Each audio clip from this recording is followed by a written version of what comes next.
Friends, ఈరోజు నేను capsicum చాలా ఈజీగా చేసుకునే ఒక కూర చూపిస్తాను నా స్టైల్లో. ఎవరైనా వచ్చారనుకోండి, తొందరగా చేసుకోవాలి అంటే నేను చెప్పాను కదా మీకు ఎప్పుడు ఒక ఇది మాత్రం రెడీ చేసి పెట్టుకోవాలి. ఏంటి, ఈ కూర పొడి, ఆవాలు, మినపప్పు అన్నీ వేసి పోపు చేసి ఆ పోపు పొడి పెట్టుకుంటే అసలు మనం అర్జెంటుగా పోపు వేయక్కర్లేదు. చూడండి, ఇప్పుడు ఇది వేసాను కదా, కొంచెం నూనె పెట్టాను దీన్ని. ఇప్పుడు ఇందులో ఫస్ట్ పచ్చిమిరపకాయలు వేస్తాను.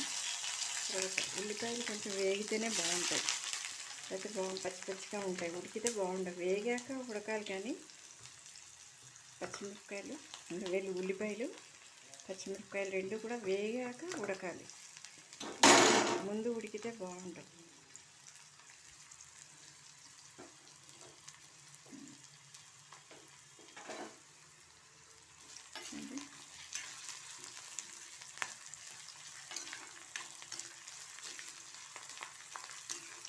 చలికాలం వెళ్ళేవాళ్ళు వచ్చేవాళ్ళు ఎవరో ఒకరు ఉంటారు, బంధువులు. గబుక్కుని ఎప్పుడెవరు వస్తారో తెలియదు. ఇలా వేయించుకున్నాక, ఇలా వేగుతున్నాక ఇప్పుడు ఇందులో ఉప్పు పసుపు వేసాను. చూడండి, ఉప్పు పసుపు ఇలా వేసేసాను. వేసేసి ఒక గ్లాస్ ఇంత నీళ్ళు చూడండి ఇలా వేసి, ఇలా వేస్ట్ అవ్వకుండా అలా వేస్తాను. సరే, ఇప్పుడు ఇది 10 నిమిషాలు మూత పెట్టేసి కొంచెం తగ్గించాలి, మరీ ఎక్కువ మంట పెట్టకూడదు, ఇలా పెట్టాలి. ఫ్రెండ్స్, ఇప్పుడు ఇది ఉడికిందేమో చూద్దాం. ఇది ఉడికింది కదా బాగా. ఇప్పుడు ఇందులో ఇది నేను కొంచెం ఆమ్చూరు కూడా వేస్తున్నా, తెల్లగా ఉన్న పొడి ఆమ్చూరు, అదేమో కూర పొడి.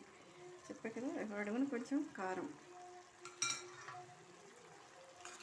ఇలా ముందు ఇది కలుపుకోవాలి, లేకపోతే ఆకుంటే కలవదు, కొత్తిమీర ఉంటే. వేసేయాలి, కొత్తిమీర వేసేయాలి.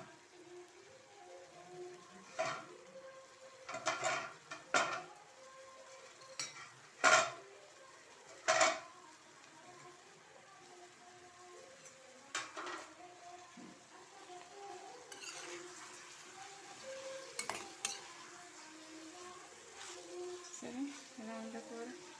ఇది చపాతీలకి, అన్నంలోకి, అన్నిటికీ బాగుంటుంది కూర.